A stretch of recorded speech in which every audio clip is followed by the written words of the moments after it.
As of 2023, I've been training for over 20 years. I started at 13 years old, training at home, because I wasn't old enough to join the local gym. By 14 years old, I was officially given access to a commercial gym. At that time, I began full-on bodybuilding training, no less than 5 days per week. Today, I'm 34 years old. And as crazy it sounds to say out loud, I literally have not taken more than maybe 1 or 2 unplanned rest days from the gym. Of course, as needed due to sickness or travel over those entire 20 years of training. Essentially, this period of time just feels like one long training block spread over those last 20 years. Now, none of this is to be intended as a brag. There's actually nothing wrong with taking time off. And I would actually argue that my progress might have been even better had I did taken some downtime. By simply backing off, waiving my intensity, resting and adjusting my volume a bit more ideally, I might have had more periods of productive training, especially in my earlier years. But the reason I bring this up is to explain how training is not about following a program for 6 weeks, finishing it, and then moving on to another plan for another 6 weeks. But rather, productive training is stringing together long periods of time with productive weeks of training. And what you will find over the years at different levels of development, a very different approach might not only work better at that time,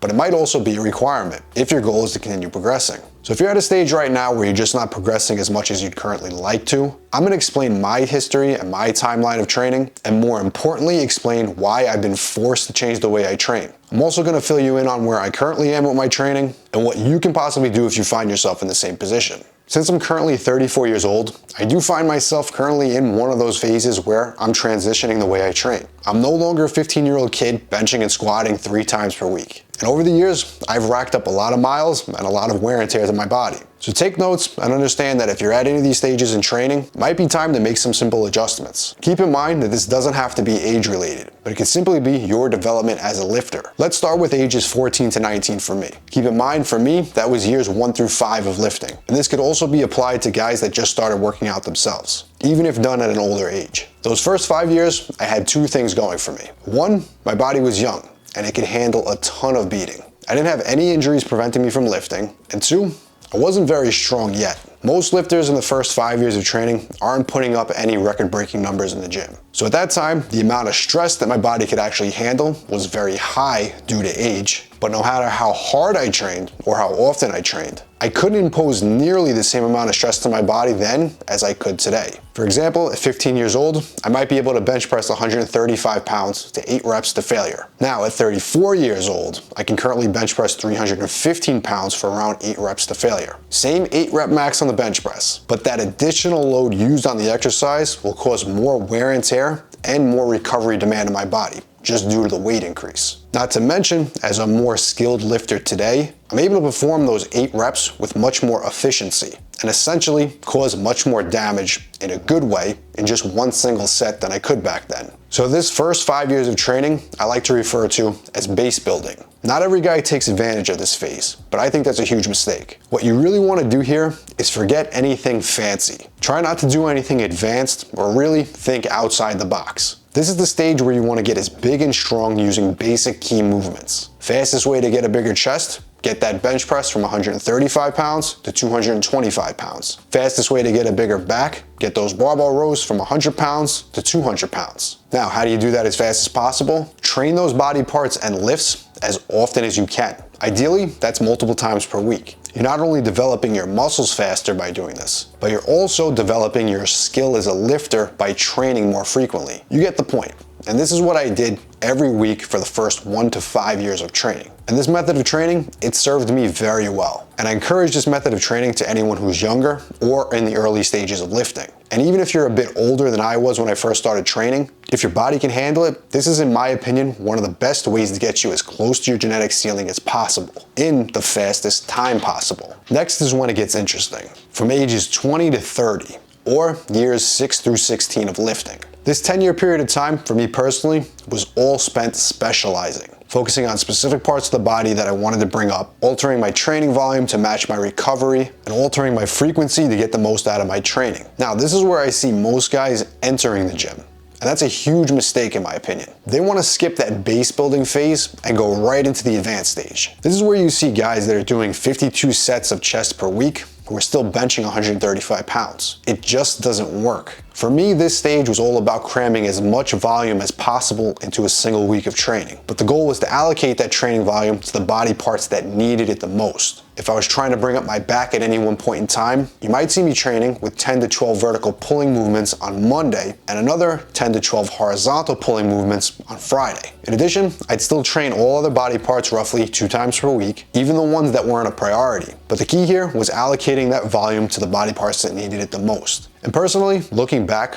I was constantly redlining my recovery every single week. I was training with high volume all the time, but one thing I did very well, I was very diligent in making sure I was doing everything to enhance my recovery. And because we're talking about a period of time that was in my 20s, I was still able to recover very well. My body really hadn't yet racked up too much wear and tear over the years. And of course, life stresses and other priorities were pretty much minimal. Essentially, I was eating, sleeping, and training with a low stress lifestyle. High risk training movements, they never really needed to be considered as far as coming out of my training plan. I didn't really yet have to manage the risk to reward ratio of an exercise. I basically trained using the exercises that brought the greatest stimulus to my muscles, all without having to consider much else. Now, let's bring it back to current times. I'm 34 years old, I've racked up over 20 years of training. No specific issues or injuries that have forced me to change my style of training, or to avoid specific exercises. But there are 2 things that are very different. One, wear and tear is very real. I'm not talking about specific injuries, but pull a heavy barbell off the floor for 20 plus years, press a heavy weight over your head for 20 plus years, and after a while,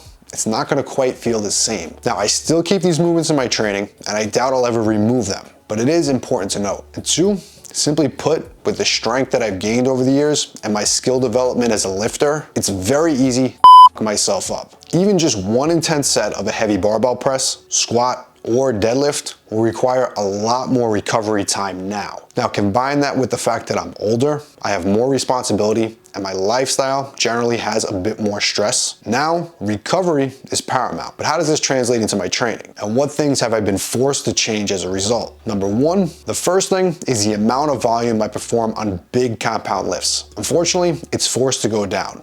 But wait, before anyone says I'm training with low volume now, no. Volume has actually remained roughly the same for all body parts, but the volume dedicated to heavy compound lifts has gone down. While more less taxing exercises, the volume has gone up. I might have previously performed, let's say, 9 sets of chest in a workout, 4 sets of bench, 3 sets of incline dumbbell press, and 2 sets of flies. My training now will look more like this. Only 2 sets on bench press, 2 sets on incline dumbbell press, and 5 sets of flies. Same total working sets for each body part, same exercises used. But the second option will in fact be easier to recover from. It'll also reduce the wear and tear on my joints. But keep in mind, if you're a newer or weaker lifter, you might actually still benefit more from the first option, as the stimulus is actually greater. What's the second thing that's changed? Rep ranges. A barbell press is still a barbell press. A deadlift is still a deadlift. But a heavy 5 rep set is very different than a heavy 10 to 15 rep set, especially when it comes to the demand and fatigue factors. Whereas previously, I might spend 85 to 90% of my sets performing 5 to 8 repetitions, especially when we're talking about compound lifts. Currently, I now spend closer to 50% training in that rep range. Bench might have been 5 sets of 5 to 8 reps. Now we're looking at 2 sets of 8 to 10 reps. This allows me to still get the benefits of the lift in, but reduce the load needed on that exercise to get a similar stimulus. But remember, this might not be the best option for guys in the early stages of training. It's just what's working better for me given my individual specifics. And for the guys in the earlier stages, those lower rep ranges will allow you to keep your form tighter for fewer repetitions. It generally requires a bit less focus, and it still allows you to train near failure with lower reps. Lower rep sets, they generally develop your technique as a lifter much more efficiently. Early on, and I mean up to the first 5 years of lifting, most people will in fact benefit from training in those lower rep ranges. Now, once you become very strong, you might actually benefit a bit by reducing that load a bit and doing a bit more reps. When I'm in my 40s, I don't want to be that guy training with 5 reps, trying to push the weights I did in my 20s. That's a recipe for injury in my opinion. Now the third major change is frequency. Now while I used to cram all my training volume into a single week of lifting, let's say if I was performing 10 sets per body part twice per week, that would mean I would train that body part on Monday and then again on Thursday or Friday. For a long period of time, I was able to train hard on Monday, rest 2 days, and recover in time for a productive Thursday workout. But as I've gotten stronger and older, I've noticed slowly that by the time Thursday rolls around, I might be a little bit more stiff, my joints might be a bit uncomfortable, and some days I just might not be ready to go. If I pushed it really hard on Monday, even getting one extra rest day and training on Friday as opposed to Thursday could literally be the difference between a productive workout and one that was a complete wash. Now, the way I've personally remedied this, I just simply abandoned the whole idea of a 7-day training week when needed. Simply moving body parts to once every 4 days, or if needed, once every 5 days. That now forces me to train on a rotating schedule, but the programming is adjusted to my body and my own recovery ability, rather than simply trying to meet the requirements of a 7-day week. Now, these changes are all very subtle, but as an advanced lifter, it's allowed me to still make progress in my 30s, even after 20 years of lifting. And you should personally be aware of all these things as you advance in the gym and make the changes that you need for your body if your goal is to progress long term. For me, that was 1, generally training with higher rep ranges, with about half of them still allocated to the 5 to 8 rep range. 2, dedicating a bit less time to the exercises that cause a bit more wear and tear to the joints, but of course, still keeping them in my training, but with the appropriate volume. 3, adjusting the frequency to how my body's recovering, rather than following a 7-day week. But now there are other variables that you can change. So always keep an open mind and give your body what it needs to in terms of recovery. But with all that said, you need to first build a base training with the fundamentals. You always need a solid training plan. And if your goal is to build muscle, you need to use the tried and true, proven exercises to build mass. And of course, you need to put in your dues. And from there, as you become more advanced, you should tailor these things to your needs. But if you need a place to start and you want to build more muscle using proven old school bodybuilding methods, all my old school mass gain programs are down below. And as always, if you want to see more of the best original bodybuilding content just like this, make sure to hit subscribe.